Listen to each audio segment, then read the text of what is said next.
on est dans le Bateau Lune, le studio de mon studio, moi, Eric Benzi, bonjour. Voilà. Studio qui a pas mal baladé, parce que j'en ai eu 4 ou 5 de studios depuis. Ouais. Et voilà. Donc maintenant, comme je travaille quasiment seul, donc c'est pas besoin d'avoir un studio. Enfin, j'ai une cabine qui est reliée au sous-sol, mais j'ai pas besoin de beaucoup de place. Donc puis quand il y a beaucoup d'instruments à faire, je vais ailleurs, parce que c'est plus facile d'aller travailler chez les amis que de rester chez soi. Voilà, ça me permet de sortir, quoi. Ben, moi, j'ai commencé la musique dans un groupe qui s'appelait Canada dans les années 80.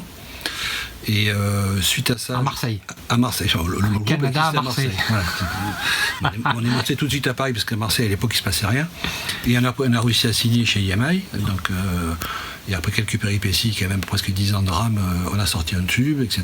Et on a pu rentrer de plein pied dans le métier. Et parallèlement à ça, je faisais un G-son aussi, dans des studios, parce qu'il fallait manger, et que le groupe ne suffisait pas. Et après quelques années de tournée, etc., on a décidé d'arrêter. Et puis comme j'étais aussi arrangeur et réalisateur, j'ai commencé à travailler avec d'autres artistes. En premier lieu avec les artistes qu'il y avait chez EMI, parce qu'on était dans la même boîte. Et puis petit à petit, j'ai rencontré des gens comme Jean-Jacques Goldman, etc., avec qui j'ai fait tous ces albums après. Et puis Céline Dion, et puis Florent Pagny, enfin, l'ensemble de la variété française. J'ai eu la chance de pouvoir travailler pendant quasiment 40 ans dans ce métier, dans ce milieu-là. Donc j'ai fait beaucoup de studios, évidemment, en dehors du mien, j'ai beaucoup baladé partout. Il y a une époque où les métiers étaient très, très différenciés. J'ai même connu l'époque dans les anciens studios Pathé Marconi, la première fois qu'on venait, où il y avait encore des ingé sons avec des blouses blanches, comme à l'époque dans les années 50, où les gens étaient là juste pour régler le magnétophone, que l'azimut soit parfait, etc. Ils avaient les oreilles en carton, mais c'était pas leur problème. Leur problème, c'était que le niveau rentre bien dans les bandes. Après, petit à petit, j'ai rencontré des ingé sons qui avaient le sens de l'oreille. Il fallait être un peu musicien pour entendre celui qui chantait juste, qui chantait faux, etc. Maintenant, c'est sûr que être que ingé son sans avoir une notion musicale, c'est très compliqué. Parce que tout se fait quand même, tout se mélange un peu quand même. Et surtout quand on peut passer à ce qu'on appelle la réalisation. La réalisation, on peut venir soit du monde de la musique, donc où on connaît la musique, les artistes, on va diriger, réaliser un album, sortir le meilleur d'un chanteur, etc. par la musique, mais aussi par le son. Donc je pense que c'est très lié maintenant. Il y a peu d'ingé sons qui ne sont pas musiciens.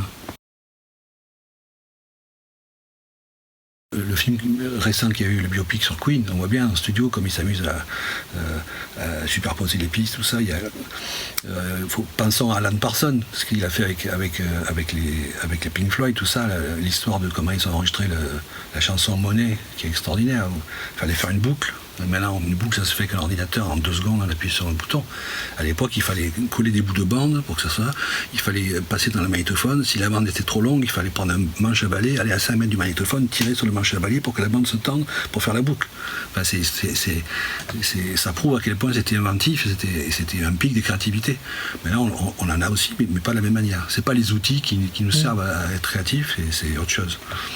Et dans tout ça, c'est fait que les studios ont existé, il y avait possibilité d'ouvrir un studio en province avec des gens passionnés, qui avaient du matériel plus ou moins bon, mais ils jouaient sur le fait que l'artiste allait être à l'aise pendant un mois, il allait se détendre, il allait se mettre... il y avait tous les à côté de la musique qui faisaient qu'un studio résidentiel, il devenait mythique parce que les gens avaient envie de venir, pas forcément pour l'ingé son parce qu'ils amenaient le leur, pas forcément pour le matériel parce qu'il n'était pas mieux qu'à Paris, à Londres ou ailleurs, mais pour le cadre. Parce qu'il fait beau, parce que c'est la Provence, aussi il y en avait par exemple à Miraval, parce que c'est à Morin Heights au Canada, parce que c'est un studio sur pilotis sur un lac, etc. Donc il se créait des légendes comme ça de studios un peu partout dans le monde. Longueville, je me rappelle très bien, c'est un château qui était un peu à l'image d'Hérouville, le fameux château d'Hérouville, où a enregistré énormément d'artistes, mais qui était un peu plus avant. Longueville, c'était le même principe, c'était un musicien qui avait installé ça avec sa femme, et c'était résidentiel, il y avait 7-8 chambres, et un studio d'enregistrement, et nous on a passé 1 mois et demi, on a eu la chance de faire ça avec Canada, parce que l'idée d'être dans un groupe entier avec... presque femmes, il n'y avait pas d'enfants à l'époque, et à faire du rock et du ping-pong, et regarder des cassettes VHS de Tex Avery, enfin, c'était propice à l'écriture. Et on est resté là plus d'1 mois et demi dans ce studio. C'était encore des derniers studios mythiques résidentiel, qui n'était pas loin de Paris, mais on était complètement dans la forêt, etc., de Fontainebleau. C'était vraiment pas du tout... on était complètement coupé de la ville, quoi. C'était un monde complètement à part. Il fallait faire 20 km pour un paquet de clubs, donc c'était parfait pour... Et il est devenu quoi? Il est devenu ce que sont devenus tous ces studios-là. Ils ont fermé faute de moyens, n'ont survécu à la crise du MP3 et tout ça que les studios qui sont à Paris, qui pouvaient remplir à la demi-journée pour la pub, etc. Les studios résidentiels, ils étaient obligés de booker sur des mois comme ça. À partir du moment où il n'y a plus d'artistes, plus de groupes qui ont les moyens de faire ça, c'était un problème économique.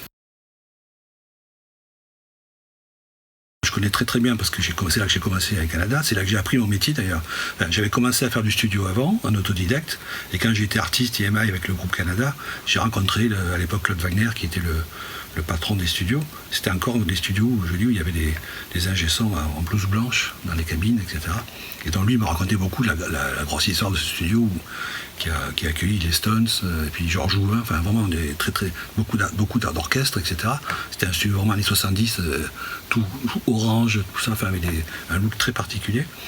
Et puis pareil, économiquement, à un moment donné, EMI a compris que les artistes EMI voulaient enregistrer dans d'autres studios que les studios EMI, donc ça c'était plus rentable que pour eux, qu'il fallait se mettre à jour par rapport aux nouvelles cabines qui arrivaient, au nouveau matériel informatique, etc. C'était un ancien studio, et ils ont fait un calcul comptable en disant, voilà, le pâté de maison à Boulogne, il vaut plus cher à le revendre que le studio, donc on va dépecer le studio, revendre la console à droite à gauche, et puis voilà, faire une opération de business aux grandes dames de la légende de ce studio qui a accueilli des choses folles. Mais bon, c'est une époque.